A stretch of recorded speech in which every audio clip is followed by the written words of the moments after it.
we're grateful for that.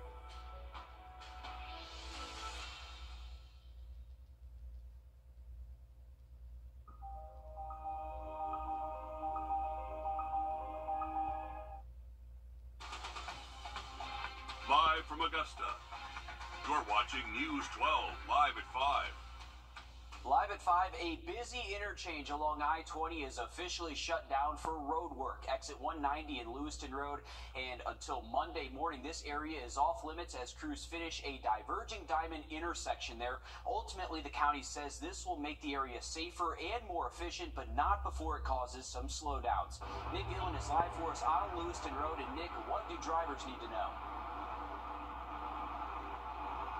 Yeah, well, the area behind me traded traffic for construction as now workers are out in full force to try to get this area done as quickly as possible. Now, drivers are going to have to take a little detour.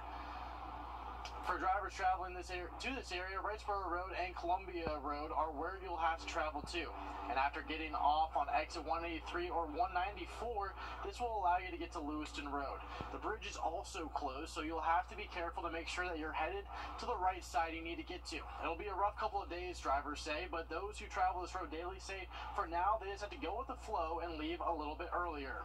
Next few days is definitely being rerouting different ways around. Like to work, I'm going to have to go down Columbia Road, and if I need to get to church on Sunday, I'm going to have to go a long way around. So it's going to be having to think about your path before you go each and every day. And the county engineer says that the workers behind me will be there day in and day out to try to get this project as much done by 6 a.m. on Monday. And coming up on the All News 12 at 6 o'clock, we'll hear more from how this is impacting drivers. All right, thanks, Nick, for keeping us updated on all of this construction work through this process. Traffic is definitely backed up because of this work. This is a live look at the traffic in Grovetown. Lots of red, especially along Wrightsboro Road and Chamberlain Road. Something to keep in mind if you're driving through that area. And another traffic update. This one's from Fury's Ferry. Road work is underway at the intersection of Sullivan-Hartfield Road. It just reopened at 4 to drivers, but will be closed tomorrow as well from 9 a.m. to 4 p.m. This is for the road widening project. Switching gears to weather now, another beautiful day for us as we check in with First Alert Chief Meteorologist Riley Hale. Riley, we're expecting some rain tomorrow morning, hopefully getting rid of some of this pollen. I sound like I have allergies right now. I apologize. I think a lot of us do. Well, it's been a rough week for our allergy sufferers, and pollen count is staying high today. We should see some brief relief tomorrow, but unfortunately a very windy Saturday is going to kick up that pollen count once again for us for the weekend. But this afternoon has been very nice. We actually have been able to see 70 degrees in a few spots. Right now we're in the mid-60s for most locations from here to the lake, but we have brought in a good bit of cloud cover that's going to stick with us tonight. Now this evening we do have the high school showcase continuing at SRP Park, so Evans High taking on Augusta Christian. Great baseball weather tonight. We are expecting to stay dry through this evening. Temps will be in the 60s and 50s. Now the air quality has been a little bit low today, not only with some smoke around, but also just some of that pollen as well. So moderate on our air quality index. Luckily hasn't really ramped up to a code orange just yet, but you can just see a number of controlled burns across the area. So with the rain anticipated by tomorrow morning, will help wash out our skies just a little bit. All the rain tomorrow thanks to this cold front moving in, so that is going to bring us pretty decent rain chances to start off the day. So make sure for that morning commute you do have the rain gear with you. We'll have much more on this forecast in just a bit. Let's get a quick update on your First Alert traffic. And now, First Alert traffic.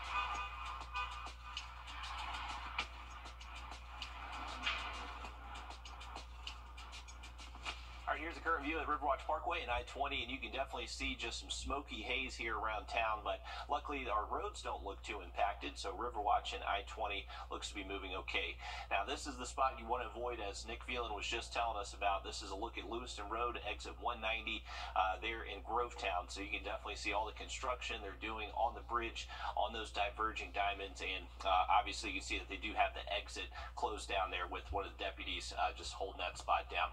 So avoid that area if you can. We'll have a look at your Friday and weekend forecast in just about 10 minutes. Thanks, Riley. Some good technology news. Self-service provider AT&T says it has restored wireless service to all affected customers. Since early this morning, tens of thousands of people have been affected. The issue also hitting emergency services. Now, the issue started early this morning, causing some phones to have no access to the cellular network, and some phones have been unable to call 911. Again, AT&T says it has fixed the issue and says it is working to make sure this does not happen again. Well, parents taking an active role in their children's education is never a bad thing, but a new bill in Georgia could take things to a whole new level. House Bill 1262 would allow families to go to court and claim their child did not get a quality education. Parents could go before a judge and prove that their school system failed their child by not providing a quality education. The judge could then decide how to compensate them with tutoring or school programs, but not money. The bill is finding support from lawmakers in the House, but the Georgia Federation of Teachers calls it outrageous and another way to undermine public schools. Type of legislation is saying to teachers that, and especially in the good old state of Georgia, that they don't count. They don't have an input. And when teachers do have input, they are hand-selected. Many teachers say this bill puts all of the responsibility for learning on teachers who don't always have the resources they need or support from parents. Another bill in Georgia could impact school bus routes for your child. Addie's Law calls for public schools to change school bus routes so kids do not have to cross roads where the speed limit is over 40 miles per hour. This plan comes less than a month after 8-year-old Adeline Pierce was killed in Henry County while crossing the road for her bus. Under Addie's Law, people who do not stop for school buses would face higher fines and jail time, with repeat offenders reported to their insurance companies. At the start of the school year, more than 1,600 teaching jobs were unfilled across South Carolina. Public education advocates say while raising pay alone won't turn that around, it's an important step. Our State House reporter Mary Green explains what lawmakers are now planning to do. This week, the House Ways and Means Committee, which writes the budget, agreed to its proposed spending plan for the next year. They're working with about a $600 million surplus, and they want to use about a third of that money to pay teachers more. Teachers were, at least on the House side, were the huge winners as far as this year's budget. The proposal would raise the statewide minimum salary for teachers by $4,500 up to $47,000. That's more than both Governor Henry McMaster and State Superintendent Ellen Weaver had requested. Representative Neil Collins, who serves on Ways and Means Public Education Subcommittee, says that boost is intended to retain more teachers early in their careers because data shows the greatest teacher turnover comes in their first 5 years in the classroom. The budget would also add steps to the teacher pay schedule, so veteran teachers would be guaranteed additional raises later in their careers. That's an important action because A, it allows your most veteran teachers to continue to get a step increase to the minimum age at which they could retire at 28 years, even though most teachers work beyond that. And that in turn has an impact on the retirement pension that a teacher could be expecting upon retirement. Again, this is still a proposal. The budget still needs to get approval in the entire House of Representatives, then be hashed out with the spending plan that the Senate approves, and of course get the sign-off from the governor. So things could still change between now and then. Reporting from the State House, I'm Mary Green. And Governor McMaster wants to raise the statewide starting salary up to $50,000 by 2026.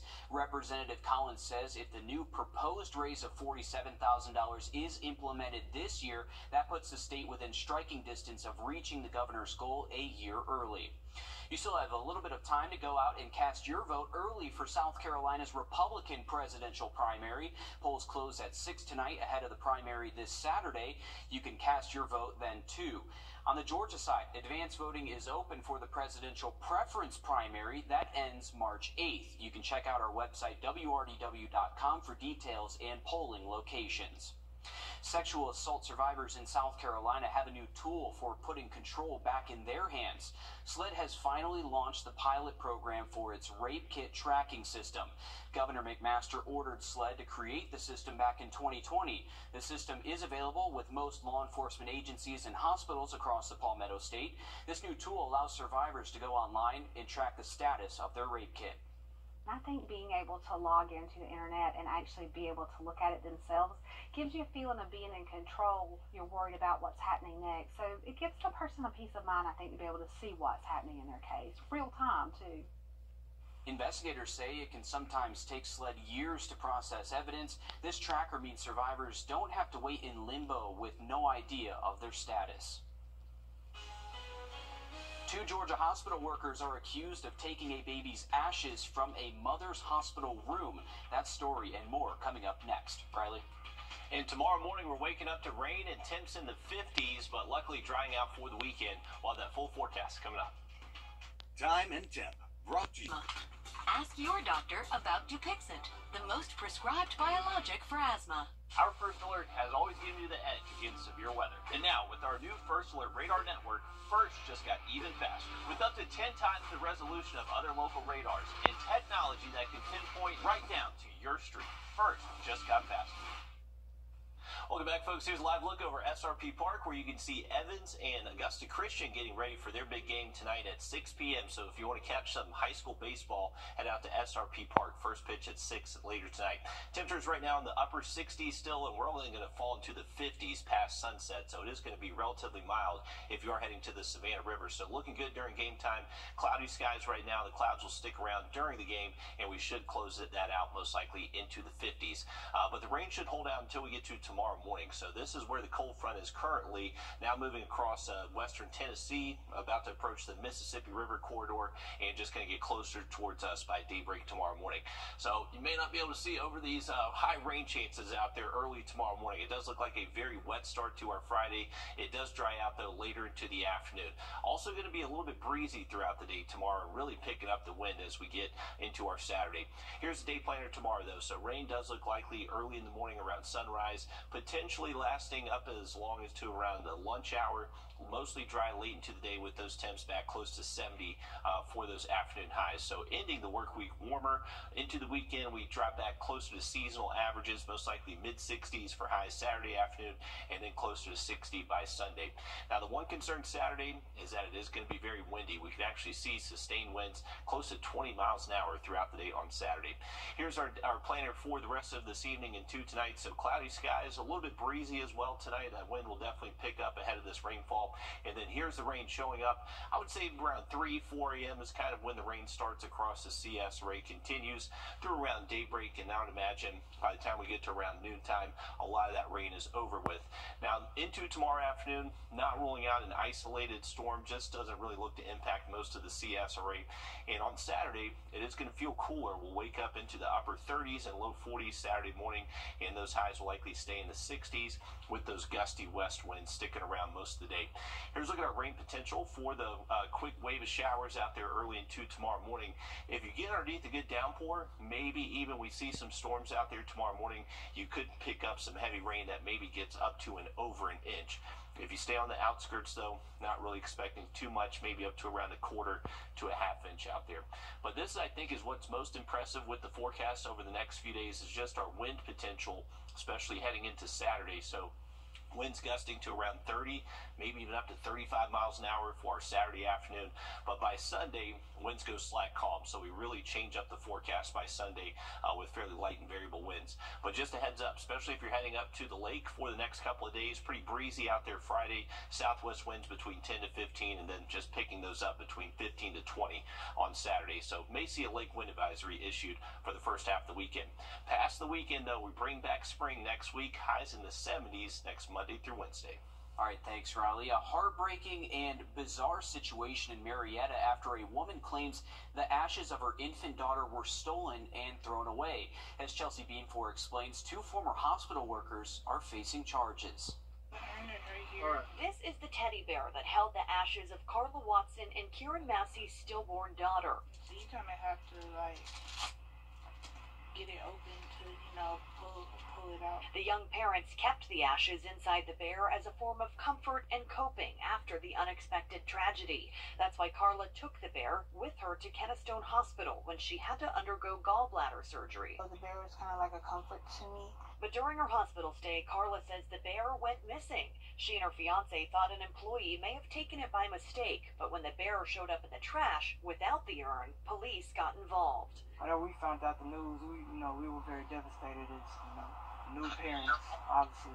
Marietta police charged Anilis and Rosny Frederick, a married couple who worked in the hospital's linen sorting facility. Arrest warrants say the couple took the urn to their home and disposed of the remains in an unknown manner. To me, it was sickening. Like, why would you want to take someone's urn and keep the ashes?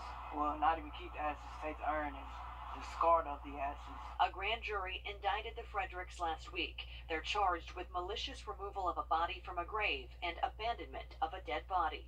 Finally, justice has been served. The people have been caught. So that's just a little bit of peace brought to us, And the hospital does confirm that the two employees were fired last year after the allegations came to light. No word yet on a possible motive behind all of this. A wild video coming out of Southern California today after a stolen big rig burst into flames during a police chase. California's Highway Patrol says a suspect stole the tractor trailer and drove off, hitting speeds of 70 miles per hour. Officers eventually used a spike strip, blowing out the front tires. The big rig caught fire soon after, with the driver pulling over and running off. He was taken into custody a short time later. Crazy video out of Southern California. Well, they can nickel and dime you to death. We're talking about those overdraft fees. We'll look at ways to avoid them coming up next. First Alert Radar, powered by Jim Hudson Automotive Group. Let's drive them on. Your dream ride awaits you at Milton Ruben Toyota. RideBaby.com. Click, click. The Biden administration is taking new steps to tackle hidden fees by supporting a plan that would end excessive overdraft fees. Consumer investigator Carice Jackman spoke with the Consumer Financial Protection Bureau about some ways to avoid these unwanted charges. Swiping your card to pay for groceries, gas, and other everyday items comes second nature these days. But before you swipe or tap your card to make a purchase, experts say know your account balance. 4 out of 10 consumers that were charged an overdraft fee said that they were surprised the last time that happened. Gio Poloni is an economist with the Consumer Financial Protection Bureau, or CFPB. In a recent survey called Making Ends Meet, the CFPB found more than a quarter of consumers said someone in their household was charged an overdraft fee or non-sufficient fund fee within the past year. They thought they had enough money in their account to cover the transaction, but instead they were charged an overdraft. The survey also found that only 22% of households expected their most recent overdraft. Low-income households are often hit the hardest. The consumers in households that are charged more overdraft fees are more disadvantaged. So you can see, for example, they're much more likely to be lower income households. They have credit scores that are more than 100 points lower. And if you ask them how they're doing at meeting their household's financial obligations, it's much more likely that they're saying that they have issues meeting their household financial obligations. So really, it's clear that overdraft and NSF fees are disproportionately hitting households or consumers from households that are struggling to make ends meet. Poloni says they did notice that a small group of consumers purposely go into overdraft. About 2 out of 10 consumers from households that were charged an overdraft fee said that they expected to be charged an overdraft fee. And these are consumers that are charged overdraft fees more frequently, and they're likely using it intentionally as a form of credit, albeit an expensive form of credit. Experts say there are a number of things you can do to avoid these overdraft fees. 1, track your balance regularly. See if you can sign up for low balance alerts through your bank, credit union, or other service providers. 2, consider opting out of overdraft coverage. Just remember, if you do that, your card will decline. One last tip, try linking your credit account to your savings to cover the difference, as long as you have money in that savings account. Poloni says make sure you consider those options now, so you're not shocked the next time you check your account balance. Knowing what your options are for credit, I think, is another thing. So not just knowing what your balance is, but knowing how expensive it would be for you to cover a transaction with a credit card versus using your debit and maybe using an overdraft versus using some other source of potential credit that you might have available to you. With this watching your wallet, Carice Jackman on your side. All right, well, if you're heading out tonight, we do stay dry, but rain does look likely early tomorrow morning, but luckily drying out for the weekend. Have another quick look at that rain tomorrow morning, just after the break. It's the President's Month. Milton Ruben Chrysler Dodge Jeep Ram. Score! LiveBaby.com. Click, click.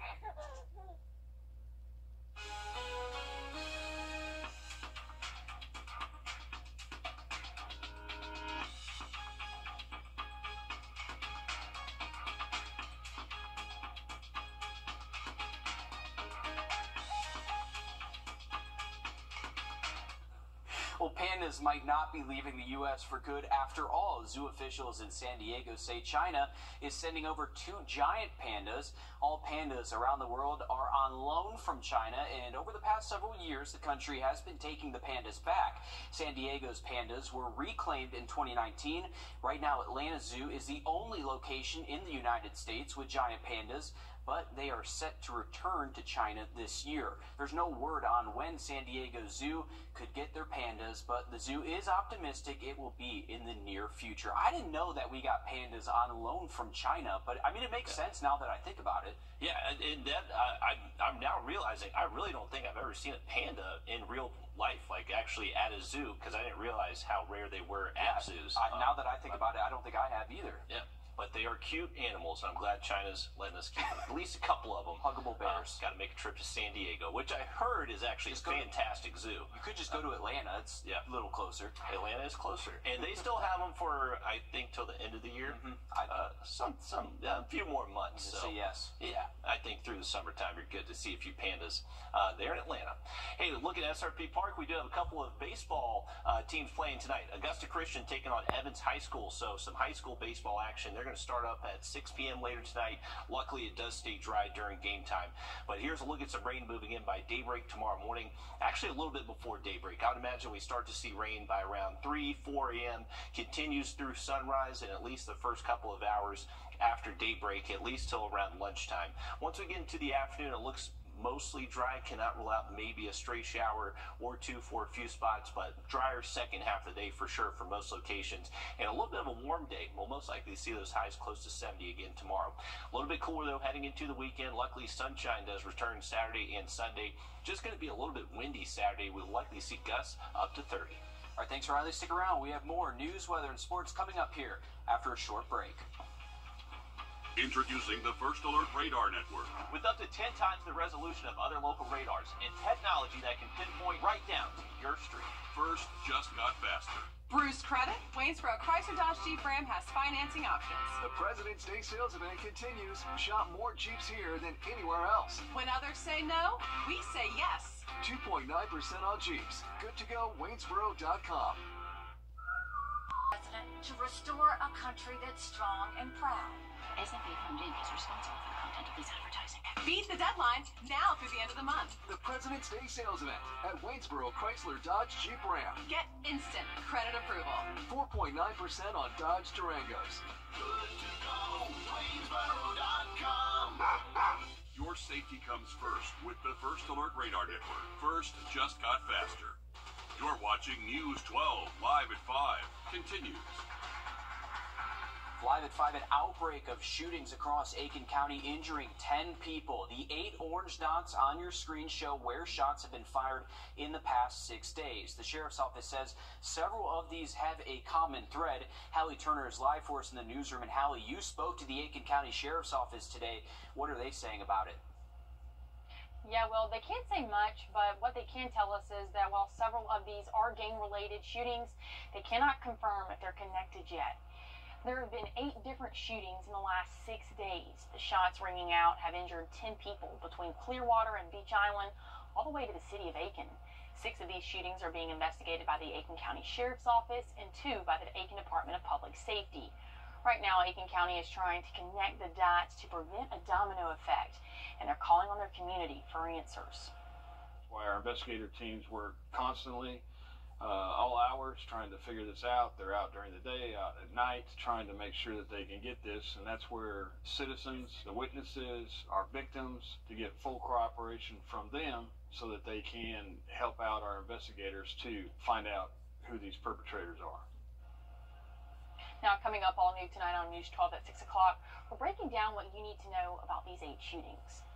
All right, thanks, Hallie, for staying on top of this. Investigators saying that the community's input on this is so important to help solve these shootings. Of course, we'll keep you updated as we learn more with this.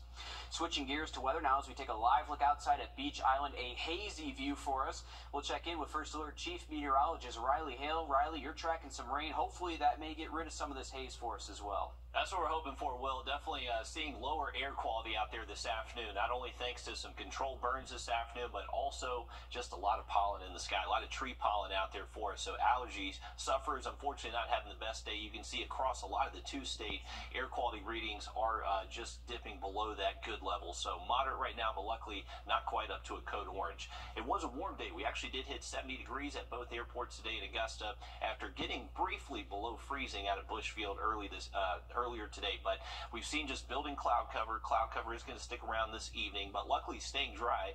We actually have Evans High School taking on Augusta Christian at SRP Park tonight. That game's going to start at 6. Temps will be in the 60s and 50s during game time, and luckily no rain in our forecast until we get to tomorrow morning. So that's when we're expecting this cold front to arrive. That is going to bring us not only the opportunity for some rain, but possibly even a few rumbles of thunder, not rolling out some thunderstorm activity. Luckily, just not expecting much of a severe weather threat. The highest rain chances Friday will be in the morning time, so between 4 and say 10 a.m. is when we're expecting that wettest window for your Friday. Much more on this forecast in just a bit. Let's get a quick update on your First Alert traffic. And now, First Alert traffic.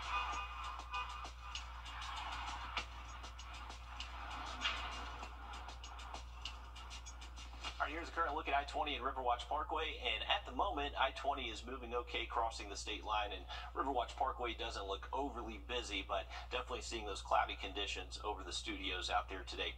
Here's a look at Grovetown, and this is the area you want to avoid. So exit 190, this is where they have this exit actually closed off at Grovetown from I-20 to implement this new diverging diamond system. So they do have that exit closed off. There's been a deputy there, deputy just sitting down there most of today, and you can just see active construction crews most of this afternoon that we've been looking at. So avoid that area if you can. We'll have an update on that weekend forecast in just about 10 minutes. Thanks, Riley. Within the last hour, crews breaking ground on a new baseball and softball field in North Augusta High School, for North Augusta High School, excuse me. This is for Aiken County's tax dollars hard at work, specifically the 1-penny sales tax. Now, it's been in effect since the early 2000s. This November, it will be back on the ballot for voters to decide. In Aiken, city leaders are already plotting out how that tax money will be used if it's approved, including millions towards Citizens Park and other neighborhood parks. New just in the last 30 minutes, a Burke County man involved in a standoff in 2022 sentenced to 270 years in prison. Deputies say Kevin McCardle used his 2-year-old and 1-year-old as a shield as he fired at law enforcement. Those children did survive. McCardle had outstanding felony warrants from a domestic violence incident when deputies tried to arrest him on Southside Drive. After an 8-hour standoff, he was taken into custody. The Burke County Sheriff's Office says McCardle will never hurt another woman or child again. And don't forget the Lewiston Road interchange, like Riley was saying, at exit 190 is now closed until Monday morning. This is a live look now. As you can see, there are no cars there now, just construction crews.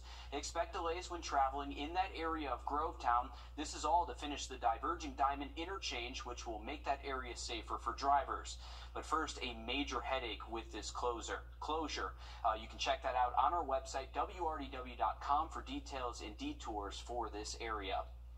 Well, time is running out to cast your vote early in South Carolina's Republican presidential primary. Polls close at 6 tonight ahead of the primary on Saturday. You can cast your vote then as well. In Georgia, advance voting is open for the presidential preference primary that ends March 8th. You can check that out on our website, WRDW.com. The death of 31-year-old Damon Parrish is being ruled a homicide. Parrish was reported missing in early January, and after weeks of searching, his body was found over the weekend in a wooded area of Aiken County on Silver Bluff Road at Atomic Road. The coroner says Parrish's cause of death was a gunshot wound.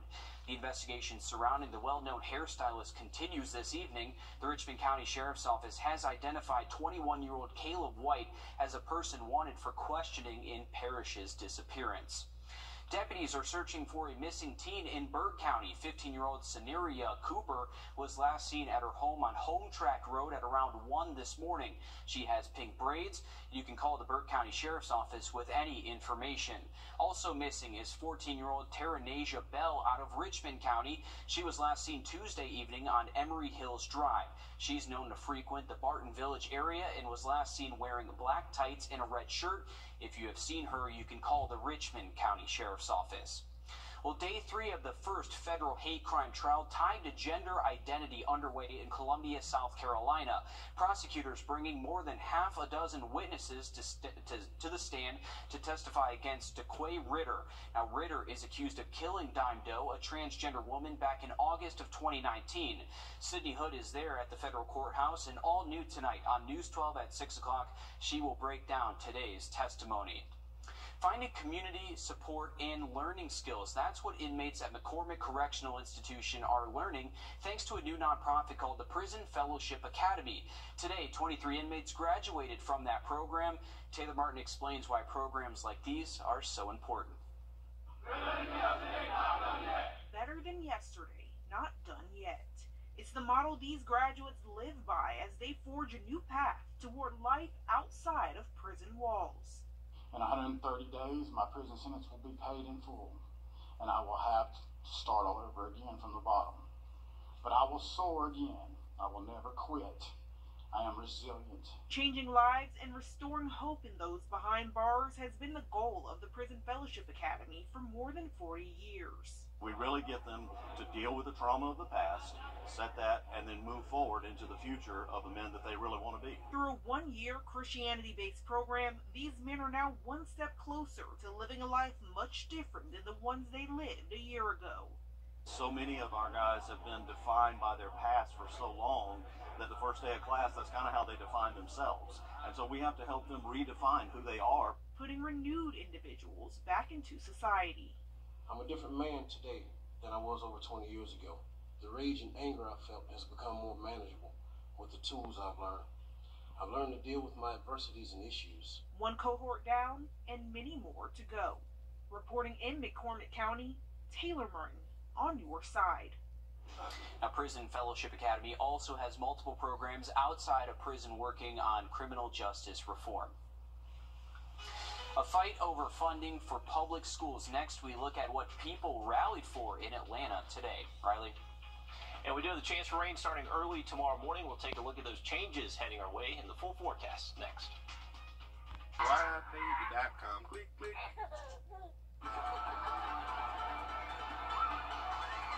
We can't handle a bumper car case, but if you've been hurt in a serious accident, George Sink Injury Lawyers is here for you. We're available to take your call, nights, weekends, 24/7. All right, welcome back. Taking a look at SRP Park again. Remember, if you want to see some high school baseball, 6 p.m. first pitch, Evans High taking on Augusta Christian. And weather looks great this evening. Right now, we're still in the upper 60s. It's pretty breezy out there. We've seen a steady south wind still sustained at 15 miles an hour. It actually is going to stay pretty windy over the next couple of days. Here's a look at the cold front. This is what's going to be moving in heading into early tomorrow morning. So if you have any early morning commute plans, definitely have the rain gear ready to go. And same thing if you're heading out to the bus stop, anything like that. We're expecting pretty wet conditions starting around 4 a.m., lasting at least up until close to lunchtime. Once we get into tomorrow afternoon, looks like the rain coverage does go down significantly, but still can't rule out maybe a spotty shower storm after lunchtime tomorrow. But most of our Friday afternoon should be dry and warm again. We'll most likely see those highs upper 60s to near 70 degrees tomorrow afternoon. It is going to stay breezy, though, once that rain passes through in the morning time.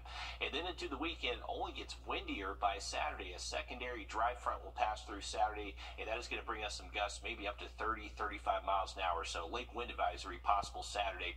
Sunday, winds calm down, temperatures do cool off. We'll wake up close to freezing, then those highs closer to 60. Here's a look at this evening into tonight. So cloudy skies, good steady southwest wind, staying dry until we get to much later tonight, and technically early Friday morning. So around 3, 4 a.m. the rain starts and could be heavy in a few spots. That's the thing. This is going to be a decent little wave that passes passes through early into the morning. So maybe you hear a few rumbles of thunder, see a few strikes of lightning. Just not expecting those to be severe, but could produce some heavy rain rates at times. Here's tomorrow afternoon. You can see the rain coverage much less, but still pretty warm, upper 60s to low 70s. And then heading into the weekend, that's when we do start to cool down once again. So we'll wake up close to 40 degrees early Saturday, and then it starts to get really windy into the afternoon. Those gusts will be up to 30, 35, and then those highs look to stay upper 50s to mid 60s across the area Saturday afternoon. Heading into Sunday, by the morning time, we should be able to see low temps, most likely close to freezing, and then afternoon highs a little bit below average Sunday afternoon. Here's a look at our rain totals for the quick passing showers out there tomorrow. Maybe up to an inch or over an inch if you get underneath some good downpours, but if you stay on the outskirts, less than an inch for, I'd say, 90% of us. So just some heavy rain in a few spots with some of those storms out there tomorrow. The wind forecast, I think, is what's going to be most impressive, especially on Saturday. You can see those winds will be gusting up to and over 30 miles an hour a lot of the afternoon. So that's what I would imagine they do issue a lake wind advisory. Just a heads up if you have plans to head up to Clarks Hill the next few days.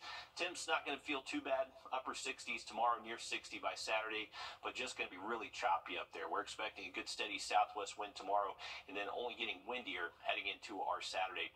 And with the wind threat Saturday, unfortunately, that is going to drive up our pollen count once again. So we'll see some brief relief tomorrow with that little bit of rain in the morning time, but not going to last too long, unfortunately. Once we get into next week, we bring back the spring-like weather, highs in the 70s next Monday through Wednesday. Thanks, Riley. Fighting over funding for public schools and whether the state should pay for a portion of private schools. State House reporter Abby Kasoris breaks down the education bills causing people to rally under the Gold Dome. Teachers and parents converging here at the state capitol to talk to lawmakers about what they would like to see changed in Georgia schools. When it comes to kids, each feels they know best. Not the unions, not administrators, not districts, and sometimes, I'm sorry, not even the teachers. These children belong to us. Ollie Teray is a school choice child. Her home state of Ohio passed a bill diverting tax dollars from low-performing public schools to pay for a portion of private education. Schools are failing, and all that we see happen is we give them more and more and more money, and the outcomes do not change. Now she wants her 4 kids to have a choice. Vouchers take funds that should be going to our public schools and give affluent parents a coupon for a discount on their private school tuition. Teachers and activists at a Democratic caucus meeting vocal that they don't support the plan. I feel like that is not helping the institution that serves the vast majority of Georgians to set up a second discriminatory system of education. Stephen Owens with the Georgia Budget and Policy Institute says nearly 2/3 of voters oppose the vouchers. Research shows while all counties would fund the program, most of the money would go to metro areas, the ones in blue, leaving out places in rural Georgia. This week, we've seen backlash over bills that would penalize librarians and change lesson plans. We're at a critical point within the session, a week away from crossover day. There's a push to get bills assigned to committees and on the floor for a vote. In Atlanta, I'm Abby Kasoris. If you're ever in a situation where you need to call 911 from someone, you think, I'll take out my phone. But it's better to use their phone. I'm Jamie Tucker. Coming up, I'll explain why. First Alert Radar, powered by Jim Hudson Automotive Group. It's the present for $427 a month. Milton Rubin Chrysler Dodge Jeep Ram. Flybaby.com. Click, click. You never know when an emergency might strike in. When it does, you might have to call 911, but if somebody else is having the emergency, it might make more sense to call from their phone. Our consumer tech reporter, Jamie Tucker, explains why. What the Tech, sponsored by Augusta Preparatory Day School. So here's a scenario. You're at a park, maybe a ball game, and you see someone who needs medical attention, so you think, I'll call 911. Well, it's better to call 911 from their phone. And you can, even if their phone is locked. If they have an iPhone, find it and swipe up on the screen. If the phone is locked, you'll see the passcode keypad, and at the bottom you'll see emergency. Tap it to open the keypad and dial 911. And once you get someone at the 911 call center to answer, swipe up on the phone again to see medical ID. Now this will show their name, age, any medications they're taking, along with their emergency contacts. You'll be able to call their contacts from that phone to let them know what's going on and where you are. If they're wearing an Apple Watch, press the bottom button and swipe to call 911. This will also send a message to their emergency contacts. That is, if they've added emergency contacts. If you have it on your own device, you should open the Health app, tap your photo, add any emergency contacts and their phone numbers, and then make sure it's show when locked and shared during emergency call or turned on in settings. If they have an Android device, it's also the same. Swipe up on the screen and tap emergency to see their name, medical information, and to call 911. Now, this could be different depending on which Android device you have. And if you have young kids, teach them how to do this. Chances are you don't have a home phone any longer. And if something happens to you and your phone is locked and they don't have one, they need to know how to do this to call for help. That's What the Tech. I'm Jamie Tucker. And you can also use the swipe up action to find the owner of a lost iPhone. Just be careful not to hit the button that calls 911 unless you need to. The life and legacy of Representative John Lewis being honored in Georgia. Lewis was a civil rights activist and served in Congress from 1987 until his death in 2020. Yesterday in southeast Atlanta, on what would have been his 84th birthday, a post office was dedicated in his name. This is the post office Lewis frequented throughout his life. His family was there to honor and witness this as well. It means a great deal to see my brother name honors on this post office. This is a post office he actually attended quite regularly. So it meant a great deal. It meant a great deal to our family. This is continuing his legacy. And so we just feel very proud today. Lewis's picture is now available on forever stamps as well. They're available at post offices across the nation right now. Well, the #1 and undefeated South Carolina women's basketball team is steamrolling their way through conference play. News 12 sports director Dan Booth joins us now in the studio to help set the stage for tonight's game against Alabama. Dan. Before the season started, head coach Dawn Staley made it clear her standards of winning and hard work are still very much the same. But she was honest about not exactly knowing what she was going to get from this year's team because of how young they are and compared to some of the teams she's had in the past. Despite being 25-0, outscoring their opponents by an average of 33 points per game, and being the #1 team in the country, the Gamecocks were not firing on all cylinders in their last couple of games against Tennessee and Georgia. With multiple underclassmen playing big minutes for Carolina this season, finding a way to grind through the late season struggles could be key to them going on a national championship run this spring. The amount of minutes that you log as a starter and the amount of responsibility and all that comes with being a starter, they're learning for the first time. And part of it is, a lot of it is mental. And that's hard because you're tired. When you've done it, mentally, it pushes you over the top. So they're going through it physically and mentally together. If the Gamecocks take care of business tonight, they'll lock up the top seed in the SEC tournament. The opening tip between Carolina and Alabama is set for 7 o'clock in Columbia. All right, thanks for that, Dan. Looking ahead to the weekend forecast, it is looking windy on Saturday. It will calm down, though, by Sunday. Temperature is looking to be close to average for us. I'm going to look at the 7-day forecast just after a short break. Ashley's president friend. You could be that friend. You'll find exclusive deals in the McDonald's app, like 2 Filet-O-Fish for $6. Download your Filet-O-Fish deal today. Ba-da-ba-ba-ba. Save on top mattress brands at Ashley's President's Day sale. Get up to $800 off Stearns & Foster adjustable mattress sets and up to $500 off Tempur-Pedic, plus up to $800 off Purple, and get 50% off Sealy too, only at Ashley. Well, luckily, we just wrapped up the national anthem, so I'm not being disrespectful talking over them right now, but they're getting ready to start off the 6 p.m. game for Evans High School against Augusta Christian at SRP Park. A lot of empty seats there, folks. Great night to see some high school baseball, so go support some of our local teams. Weather looks great for this evening. A little bit breezy out there. Temps are still in the mid-60s. Will only fall into the 50s this evening, so going to be pretty mild out there. The rain's going to hold out until we get to tomorrow morning, so that early morning commute Friday definitely going to be impacted by not only some rain, potentially even some thunderstorms mixed in with these for the first part of our Friday. These will last at least till close to lunchtime. It does look mostly dry into the afternoon. You can see the coverage of rain much less by the afternoon, but still can't rule out maybe a stray shower. That would favor our South Carolina side of the viewing area. Once we get into our Saturday, that's when temperatures do start to feel cooler again. We'll wake up low 40s early Saturday, and then those afternoon highs will stay close to average, near 60 degrees, maybe a little bit warmer in a few spots, but mostly dry Saturday. The only concern for the first part of the weekend is that it is going to be very windy. We'll actually see sustained winds close to around 20 miles an hour throughout the day Saturday. Here's a look at our day planner for tomorrow. So waking up in the 50s with that rain falling later into the afternoon tomorrow. Should be another warm one, most likely close to 70 with a little bit drier into the day.